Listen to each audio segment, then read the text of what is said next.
여러분들과 말씀의 은혜를 나누고자 합니다.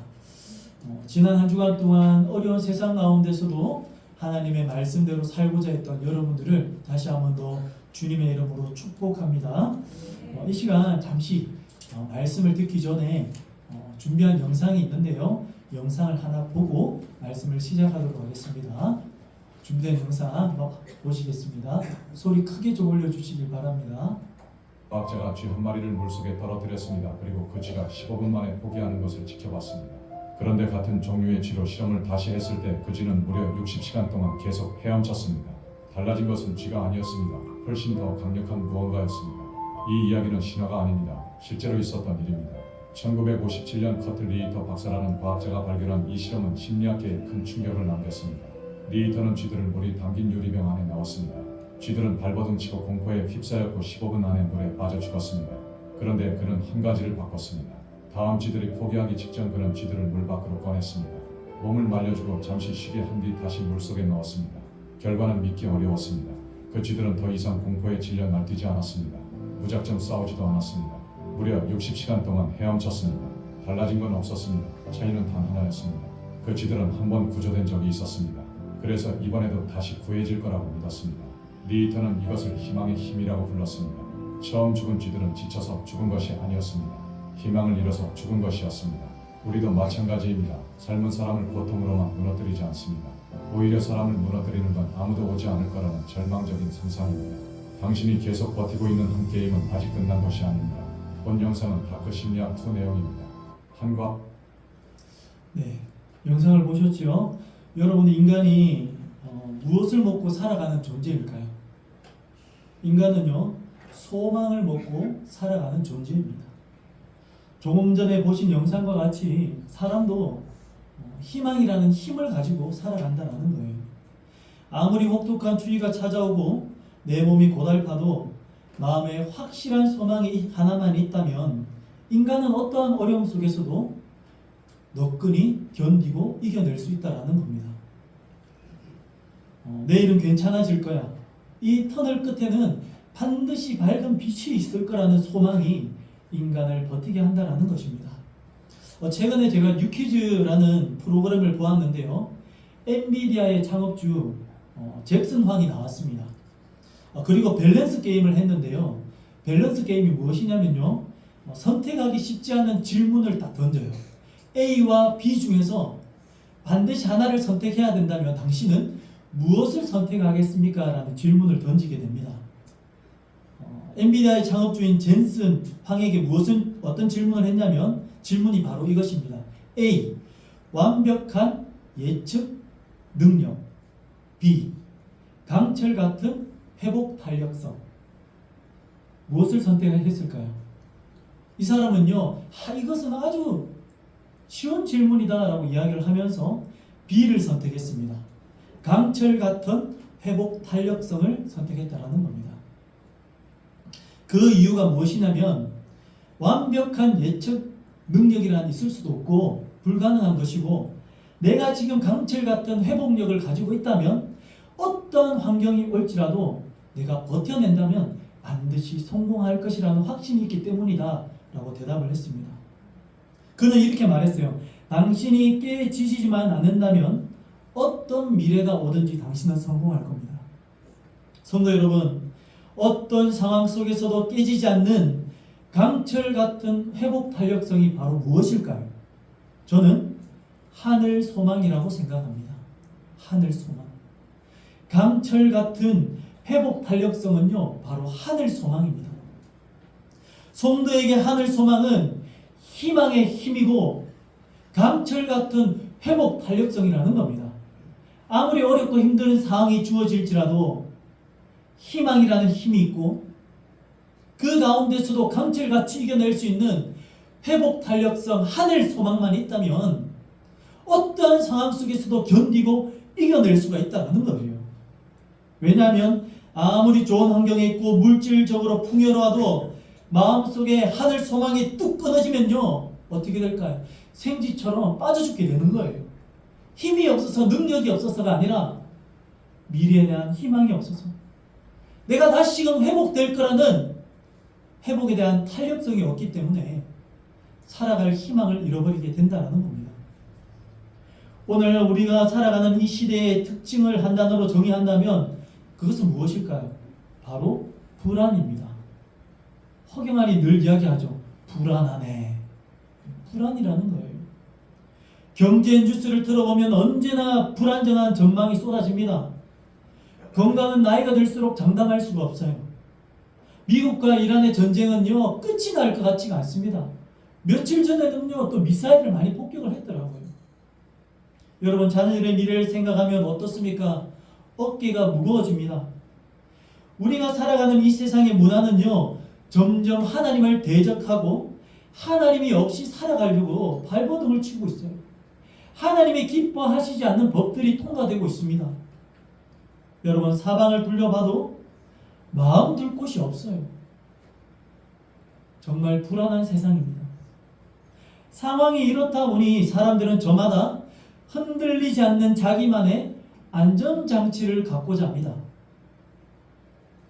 그것을 어디에서 찾습니까? 세상에서 희망의 힘을 찾고자 한다는 거예요. 안전장치를. 어떤 이는 돈에 소망을 둡니다. 그래도 통장 잔고가 든든해야지 나중에 살만하지. 늙어도 통장에는 돈이 있어야 된다. 돈에 소망을 두는 사람이 있습니다. 어떤 사람은 권력과 명예에 소망을 두는 사람이 있어요. 성공해서 힘을 가져야 돼. 어떤 사람은 건강이나 자녀의 소망을 둡니다. 그래, 내 미래는 내 자녀에게 있다. 자녀가 잘 되면 나중에 효자로서 잘하겠지. 나중에 보상받겠지 라고 생각하는 사람도 있어요. 그런데 성도 여러분, 우리가 냉정하게 인생을 돌아보며 고백해야 되는 진실이 무엇입니까? 이 세상에 두는 소망은 예외 없이 전부 흔들린다라는 사실입니다. 그래서 세상의 희망이 나중에 도리어 절망이 되는 경우가 있어요. 믿었는데 실패하고 믿었는데 배신당해서 희망이라고 생각했는데 절망이 찾아올 때가 있다는 겁니다. 그토록 믿었던 돈도 한순간에 사라질 때가 있습니다. 천하를 얻을 것 같은 건강을 자부했던 사람이 한순간에 건강을 잃는 경우도 많아요. 영원할 것 같았던 마음도 아침 저녁으로 올라갔다 내려갔다 들쑥날쑥합니다. 이것이 바로 이 땅의 현실이에요. 그렇다면 우리는 어디에 소망을 두어야 할까요? 오늘 본문의 저자 사도 베드로는요, 소망을 둘 곳이 없어 방황하고 불안해하는 우리들을 향해서 복음의 진리를 지금 선포하고 있습니다. 성도의 소망은 이 땅에 있지 않고 오직 하늘에 있다. 이 땅에 소망을 두지 말라. 세상의 소망은 흔들린다. 온전하지 않다. 그러니 하늘을 바라보고 하늘에 소망을 두라고 말씀하고 있습니다. 이 편지를 받아보고 있는 초대교회 성도들은요, 예수를 믿는다는 이유 하나만으로 가문에서 쫓겨났습니다. 우리의 믿음의 선배들도 그랬잖아요.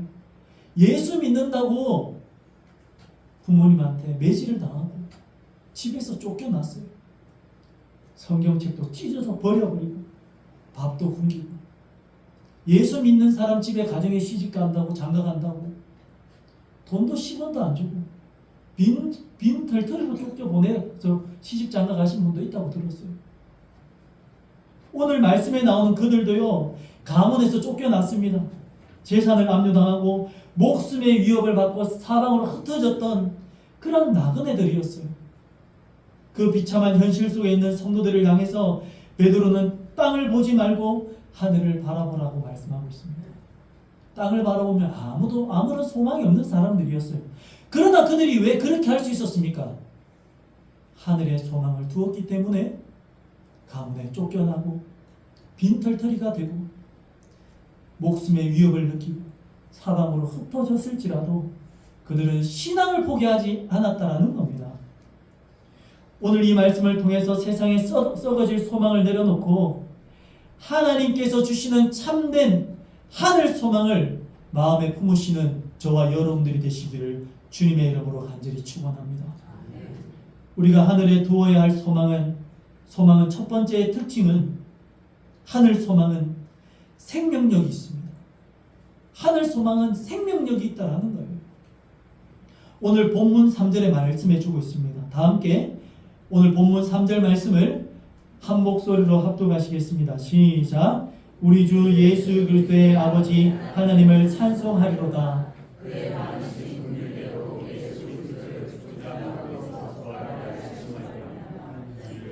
거듭나게 하사 산 소망이 있게 하시며. 아멘.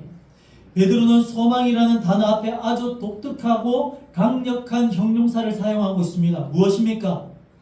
죽은 소망이 아니라 산 소망이라고 말씀하고 있어요. 살아있는 소망, 리빙 호프라고 말하고 있어요. 왜 베드로는 굳이 살아있다라는 표현을 썼을까요? 역설적이게도 세상 사람들이 품고 있는 소망은요, 죽은 소망, 죽어가는 소망이라는 겁니다. 여러분, 이 땅에 가지고 있는 소망, 세상 사람들이 가지고 있는 소망은요, 언제든지 흔들릴 수 있고 사라질 수 있는, 죽어가고 있는 죽은 소망이라는 거예요. 그러나 우리가 가진 소망은 어떤 소망입니까? 하늘 소망은 살아있는 소망인 줄 믿으시길 바랍니다. 흔들리지 않고 변함이 없는 소망이라는 거예요. 우리에게 생명을 주는 생명력 있는 소망이라는 겁니다. 돈에 거는 소망, 명예와 권력에 거는 소망은 화려해 보이지만요, 유통기간이 있습니다. 때가 되면요, 약해지고 사라지고 없어질 것이에요. 죽음이라는 거대한 장벽 앞에 서면 아무런 힘을 쓰지 못하는 것이 바로 세상의 소망이라는 겁니다. 돈 가졌습니까? 건강을 가졌습니까? 원하는 사람과 결혼을 했습니까? 원하는 직장에 들어갔습니까? 내가 원하는 성공과 명예를 다 얻었습니까? 죽으면 땡이에요. 그냥 죽으면 땡. 다 사라지는 겁니다. 죽은 소망이라는 거예요. 그래서 세상의 모든 것을 가졌던 솔로몬은 전도서를 통해서 이렇게 고백했습니다. 헛되고 헛되며 헛되고 헛되니 모든 것이 헛되도다.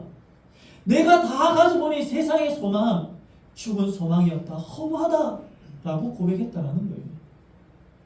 세상 소망은 죽은 소망이라고 말씀하고 있습니다. 그러나 예수 그리스도 안에 있는 우리의 소망은 다르다는 겁니다. 우리가 가진 이 하늘 소망은 시퍼렇게 살아있는 줄 믿으시길 바랍니다. 왜입니까? 그 소망의 근거 되시는 예수님이 지금도 살아계시기 때문입니다. 예수님은 지금도 살아계세요.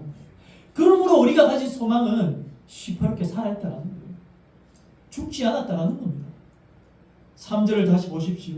이 산 소망이 어떻게 주어졌다고 말하고 있습니까? 예수 그리스도를 죽은 자 가운데서 부활하시게 하심으로 말미암아 가능하게 됐다는 거예요. 기독교의 핵심 신앙이 무엇입니까? 부활이에요.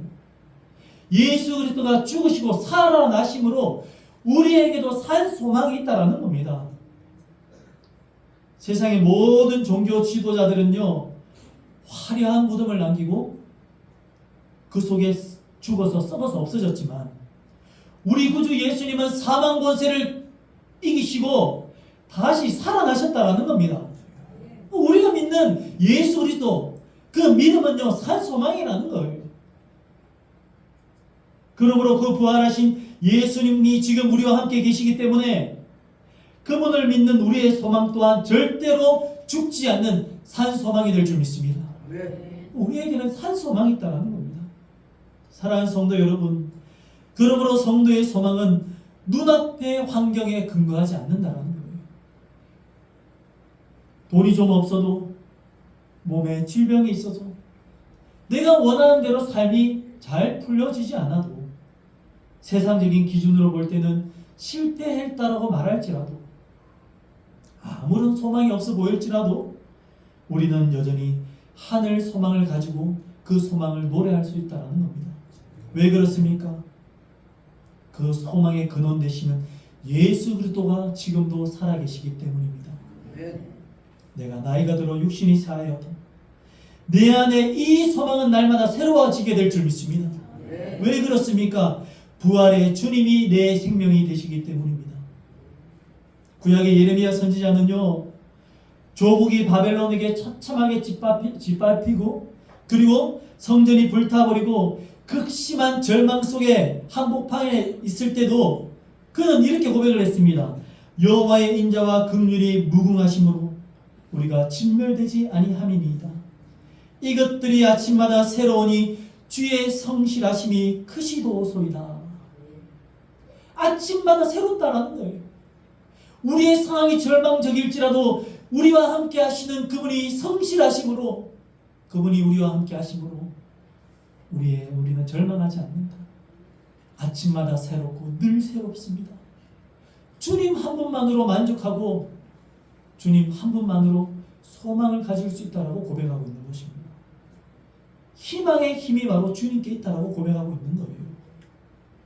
환경은 절망이었지만 환경보다 크신 하나님을 바라볼 때 그의 심령에는 산소망이 솟아나게 된 것이었습니다. 믿으십니까? 오늘 이 시간 환경을 보는 눈을 들어 살아계신 부활의 하나님을 바라보시길 바랍니다. 두 번째로 하늘 소망은요, 이 땅의 조건처럼 변하거나 변질되지 않는 영원한 유업이라는 겁니다. 영원한 유업입니다. 변질되거나 변하지 않는 하늘 소망이라는 거예요. 4절에 그것을 말씀해주고 있습니다. 우리 다 함께 4절 말씀을 한 목소리로 합독합니다. 썩지 않고 더럽지 않고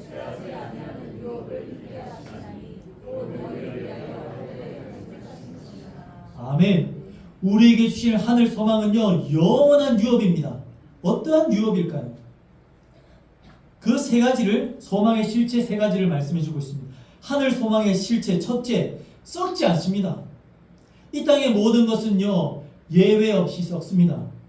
아무리 화려하게 지은 최고급 아파트일지라도 10년, 20년, 30년, 100년이 되면요, 낡아집니다. 금이 가고 노후가 돼요.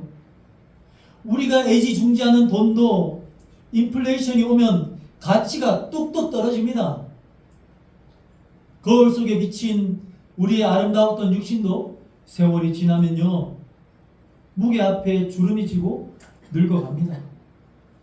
그러나 하나님이 저 하늘에 우리를 위해서 준비하신 예비하신 유업은요, 영원히 썩지 아니할 것이라고 말씀하고 있어요. 썩지 않을 유업을 여러분들이 받게 될 줄 믿습니다. 하늘 소망의 실체 두 번째는 더럽지 않습니다. 이 땅의 영광과 유업은요, 종종 죄로 얼룩질 때가 많습니다. 왜 그렇습니까? 돈을 벌기 위해 양심을 쏘게 할 때도 있고요, 불법과 편법을 쓸 때도 있습니다. 성공하기 위해서는요, 남을 짓밟아야 되는 더러움이 묻어날 때가 있다는 거예요. 제가 예전에 영상을 하나 봤는데, 김제동이 하는 말을 봤는데, 정치인들이 김제동 보고 개그맨이 왜 정치를 하느냐, 정치 좀 그만하라니까 김제동이 이런 말을 했습니다. 근데 왜 당신 정치인들은 개그를 하냐고. 그 말을 하더라고요. 여러분, 세상은 더럽습니다. 그러나 하나님의 나라는 죄가 전혀 없는 순결한 나라인 줄 믿으시길 바랍니다. 그곳에는 억울한 눈물도 없고 상처 주는 아픔도 없고 우리를 갈라놓는 죽음도 없다라고 말하고 있습니다. 더럽지 않고 깨끗한 곳, 그곳을 우리에게 유업으로 주시겠다라고 말씀하고 있는 거예요. 요한계시록 21장 4절에는 약속합니다. 모든 눈물을 그 눈에서 닦아주시니 다시는 사망이 없고 애통하는 것이나 곡하는 것이나 아픈 것이나 다시 있지 아니하리니 라고 말씀하고 있습니다. 이 벅찬 깨끗한 소망을 우리에게 주시겠다는 거예요. 세 번째, 하늘 소망의 실체는요, 쇠하지 않습니다. 세상의 인기도 영광도 푸릇푸릇한 젊음도 시간이 지나면 다 시들고 쇠하여 기억 저편으로 사라지게 되어 있어요. 왕년의 스타도 전직 대통령도 세월이 지나면요, 다 잊혀집니다. 그러나 하나님의 나라는요, 하나님의 나라와 영광은 영원토록 시들지 않고 그 광채가 유지된다라고 말씀하고 있어요. 베드로는 이 위대한 유업이 지금 어디에 있다고 말합니까? 바로 너희를 위하여 하늘에 간직한 것이라고 말씀하고 있어요. 그러므로 우리가 하늘 소망을 가져야 된다는 거예요. 하나님께서 하늘나라에 잘 간직하고 보관하고 계시다는 거예요. 하늘에 간직되어 있기 때문에 안전하다라는 겁니다.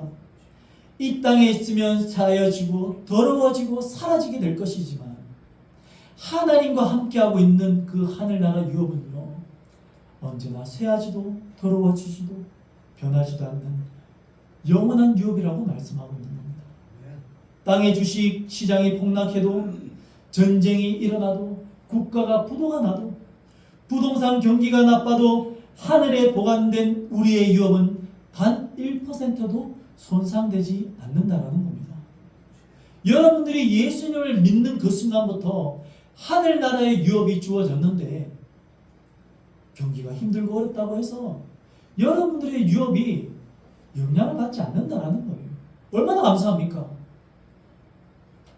별로 감사를 안 하시는 것 같은데 감사하시길 바랍니다. 하늘나라 유업은 변치 않다라는 거예요.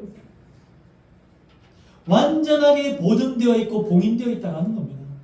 그러므로 성도 여러분, 하늘의 유업을 진짜 믿고 소망을 하늘에 둔 사람은요, 이 땅의 것에 목숨을 걸지 않습니다. 왜? 하늘의 영원한 유업, 좋은 게 있잖아요. 여러분 흔히 그런 이야기 하는 사람 있잖아요. 남들한테 베풀기 좋아하고, 나는 괜찮다 하면서 혹시 집에 꿀단지 있나, 황금소가 있나, 이런 이야기 하잖아요. 우리에게는 하늘의 유업이 있기 때문에 이 땅 나오는 데서도 욕심내지 않는다는 거예요. 이 땅의 것에 소망을 두고 목숨을 걸지 않는다는 겁니다. 세상 물질과 건강을 감사함으로 사용하지만 거기에 인생 전체를 사용하지는 않는다는 거예요. 왜 그렇습니까? 진짜 내 보물은 어디에 있습니까? 안전하게 하늘에 보관되어 있기 때문입니다. 우리는 그것을 알기 때문에 예수님은 마태복음 6장 20절에 이렇게 말씀하셨습니다. 오직 너희를 위하여 보물을 하늘에 쌓아두라. 거기는 조류나 동록이나 행하지 못하며 도둑이 구멍을 뚫지도 못하고 도둑질을 못하느니라. 하늘에 보물을 쌓아두라는 거예요. 땅의 유업은 어떻습니까? 조금만 경기가 나쁘면 쉽게 흔들립니다. 그리고 낙심하고 사라지게 돼요. 우리에게는 썩지 않고 더럽지 않고 새하지 않는 진짜 유업이 하늘에 있는 줄 믿으시길 바랍니다. 자, 그렇다면 질문이 생깁니다. 목사님, 하늘에 있는 유업이 아무리 좋아도 이 땅을 살아가는데 내가 연약해서 믿음을 저버리고 넘어져 버리면 그 유업 못 받는 거 아닙니까? 제가 믿음이 저버리고 그래버리면 유업 못 받는데 어떡합니까? 여러분, 내가 끝까지 버틸 자신이 없습니다 라고 말하는 사람들이 있습니다. 맞습니다. 우리는 참 약합니다. 작은 말 한마디에 시험 들고 사사한 문제 앞에서 염려하고 무너지는 존재가 바로 우리들이에요. 그래서 베드로는 우리에게 놀라운 부드러운 안심 스테이크가 아니라 안심의 메시지를 오늘 본문 5절에 말하고 있습니다. 안심의 메시지. 5절 말씀을 다 같이 한 목소리로 합독하시겠습니다. 시작. 너희는 말세에 나타내기로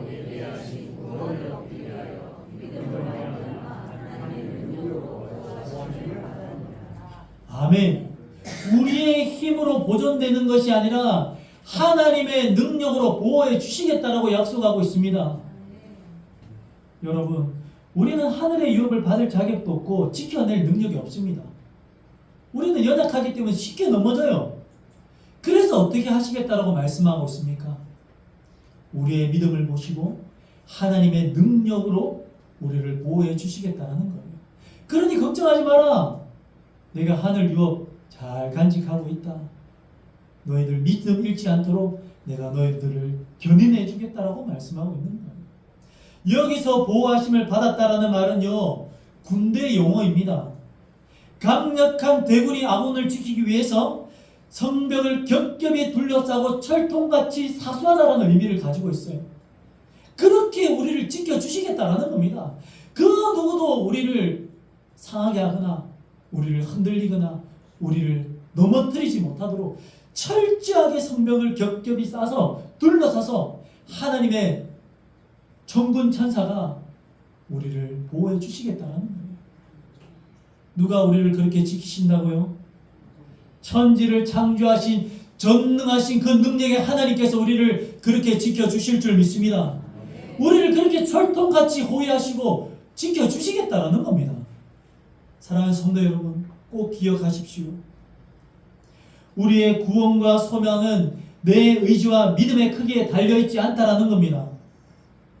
나를 붙들고 계신 하나님의 신실하심의 능력에 달려있다라는 거예요. 신실하신 하나님이 나를 붙들고 계시기에, 나를 견인하시기에 내가 하나님 나라의 유업, 하늘 소망을 가질 수 있다는 겁니다. 우리는 연약해서 하루에도 수없이 넘어집니다. 실수합니다. 낙심해서 하나님을 원망하는 말을 뱉을 때도 있습니다. 하나님 왜 저에게 이러십니까? 주님 위해 더 열심히 살았는데 올 한 해는 왜 이렇게 더 힘이 듭니까? 그러나 하나님은 단 한 번도 우리를 놓친 적이 없으신다는 거예요. 우리는 힘이 없어서 하나님을 쉽게 놓치지만 주님은 우리를 한번 붙드는 그 순간부터 하나님 나라의 유업을 얻기까지 하나님은 절대로 우리를 놓지 않으신다는 거예요. 예수님은 요한복음 10장 28절에 피 묻은 손으로 우리에게 이렇게 약속하셨습니다. 내가 그들에게 영생을 주노니 영원히 멸망하지 아니할 것이요 또 그들을 내 손에서 빼앗을 자가 없느니라 라고 말씀하고 있습니다. 내가 한번 잡은 것은 절대로 놓지 않고 그 누구도 빼앗아갈 수 없다라고 말씀하고 있어요. 내가 하나님을 붙잡고 있는 소나기의 힘이 약해서 미끄러질 때가 많지만 전능하신 하나님께서 우리를 붙잡아 주시면 온 우주가 그 어떠한 대적도 끊어낼 수 없을 만큼 강하게 우리를 붙들고 계시다는 겁니다. 주님의 소나기의 힘은요, 한번 붙잡으면 놓지 않는다라는 거예요. 그러므로 여러분 두려워하지 마시기 바랍니다. 우리의 소망이 꺾이지 않는 이유가 바로 여기에 있습니다. 내 조건이 좋아서가 아니라 나를 붙잡고 계신 신실하신 하나님, 주님의 그 보호하심이 있기 때문에 우리는 하나님의 나라에 갈 수 있다는 거예요. 그 하나님의 손을 신뢰하며 평안을 누리시기를 바랍니다. 그런데 한 가지 의문이 생깁니다. 하나님의 능력이 우리를 그렇게 철통같이 보호하신다면 왜 우리의 삶에는 이토록 고난이 많고 아픔이 끊이지 않는 걸까요? 왜 예수 믿는 내 삶에도 질병이 찾아오고 사업이 부도나고 자녀 문제가 잘 풀리지 않아서 눈물을 흘릴 일들이 생겨납니까? 사도 베드로는 이 솔직한 질문에 대해서 고난을 숨기거나 미화하지 않고 정면으로 다루고 있어요. 오늘 본문 6절과 7절에 말씀해 주고 있습니다. 우리 마지막으로 다 함께 6절 7절 말씀을 한 목소리로 합독하시겠습니다. 그러므로 너희가 이제 여러 가지 시험으로 말미암아 잠깐 근심하게 되지 않을 수 없으나 오히려 크게 기뻐하는도다.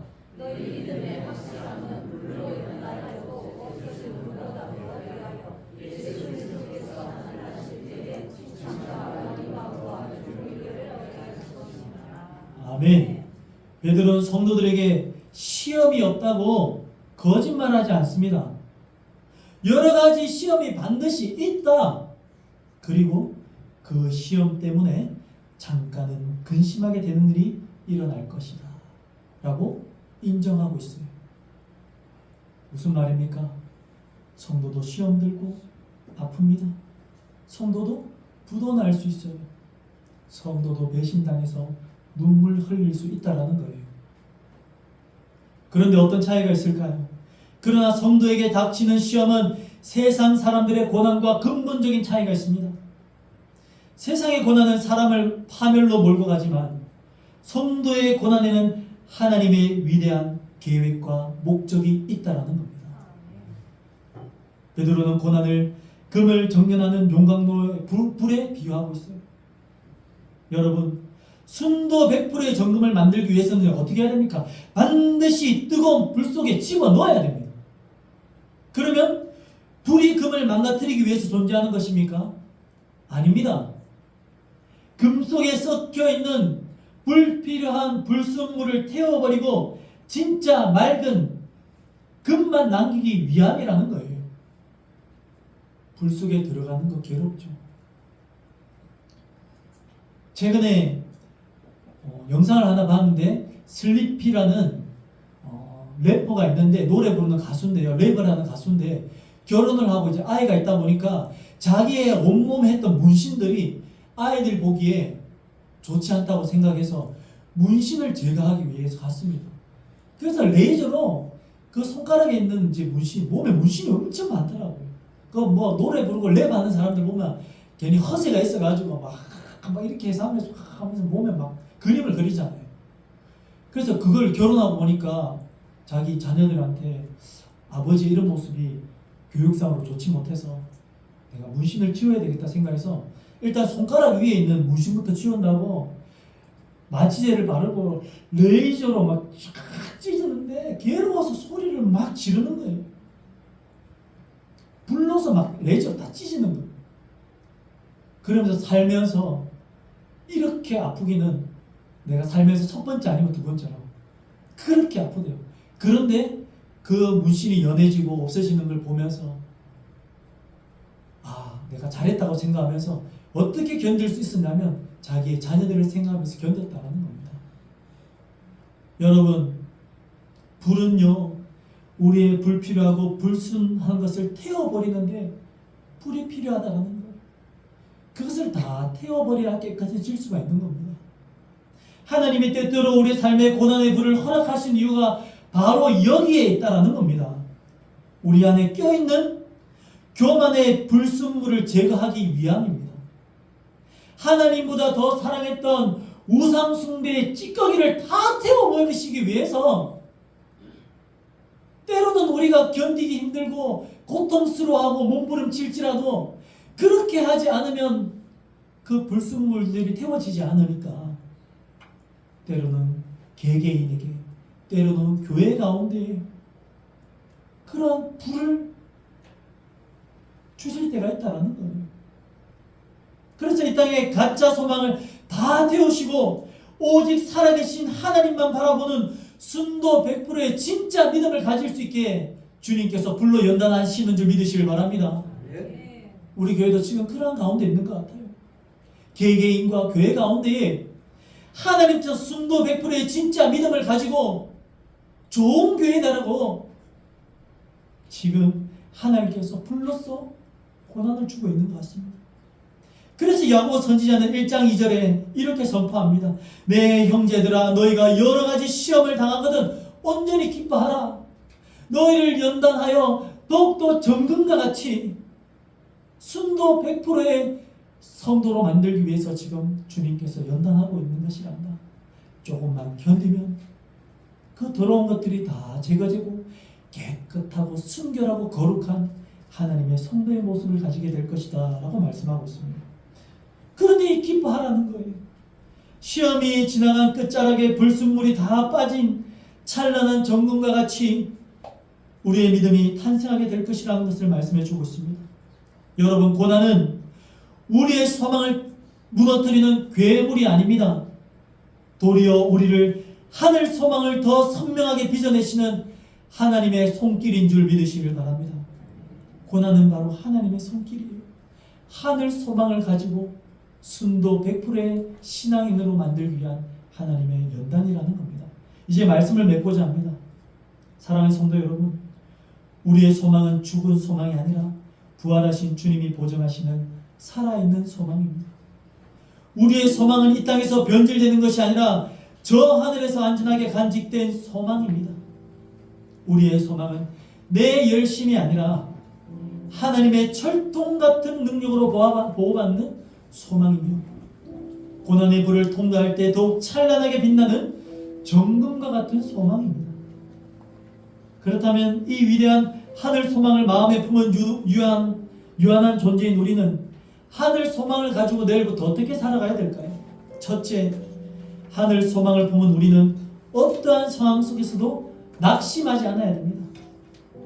둘째, 우리는 하늘 소망을 품은 자로서 거룩하게 살아야 됩니다.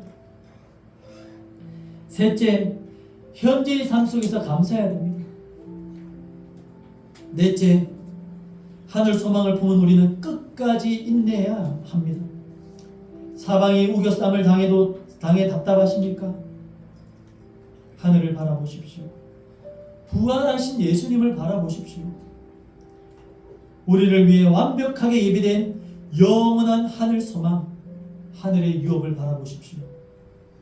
세상 소망이 다 끊어져도 하늘 소망 품고 이번 한 주도 주님께서 맡겨주신 그 자리에서 성실하게 살아내시기를 주님의 이름으로 축복합니다. 다 함께 자리에 일어나셔서 주님 다시 오시는 그날까지 주님 하늘의 유업을 바라보고 하늘 소망을 가지고 끝까지 달려가겠습니다라고 주님 앞에 결단하며 고백하며 나가겠습니다.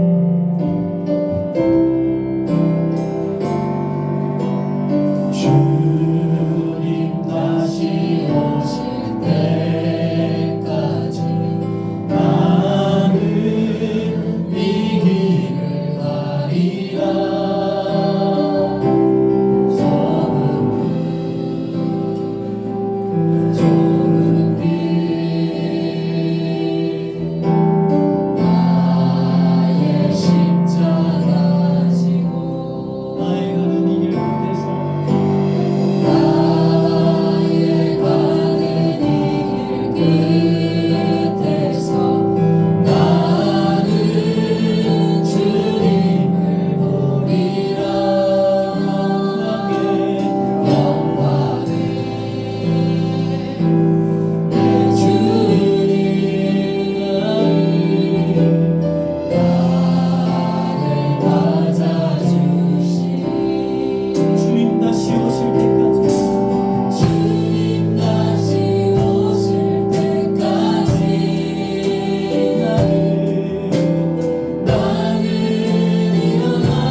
흔들리는 환경 때문에 불안해하며 두려워했던 우리의 믿음 없음을 고백하오니 이 시간 예수의 피로 다시 깨끗이 씻어 주시옵소서.